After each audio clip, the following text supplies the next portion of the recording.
ევროკომისიის შენობასთან მოშიმშლი ახალგაზრდები მათი ორგანიზაციის დაკავებული წევრებისთვის კვლავ სამედიცინო შემოწმებას ითხოვეს. ევროკომისიის შენობისთან მოშიმშლებმა დღეს ბრიფინგი გამართეს. აქციის მონაწილეები ახალგაზრდული ორგანიზაციების 6 დაკავებული წევრის გათავისუფლებას ითხოვენ, რომლებიც მათი თქმით სამართალდამცავების მიერ სასტიკად არიან ნაცემები. რაც შეეხება ახალგაზრდა მოშიმშლებს, ისინი დაკავებულებისთვის სამედიცინო შემოწმების ჩატარების მოთხოვნით უკვე მეხუთე დღეა შემშემობენ.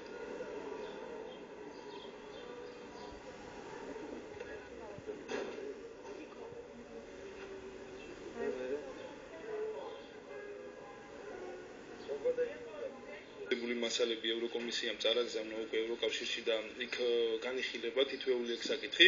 მეორეს მხრივ ჩვენი მოთხოვნა ძალაში რჩება, რომ ვითხოვთ ჩვენი თანამებრძოლების გადაყვანა საავადმყოფოში, რომლებიც ამას საჭიროებენ. პირველ რიგში უნდა შეუშვან ექიმები, რომლებიც ამას დაადასტურებენ და შესაბამის დასკვნას დადებენ.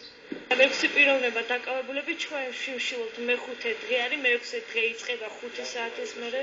არიან ისინი ძალიან მძიმე მდგომარეობაში, დღემდე მიმდინარეობს მათზე ზეწოლა და ცემა და ჩვენ ევროკავშირს ვთხოვეთ დახმარება და მათ შევკვირესოთ ჩვენ დაგვეხმარებიან ისინი. შილობის მდგომარეობა მართლა მძიმეა. უბრალოდ უკან არ ვიხევთ, დღეს მოგეხსენებათ უკვე მეხუთე დღეა და ვიდრე არ დაკმაყოფილდება ჩვენი მოთხოვნები.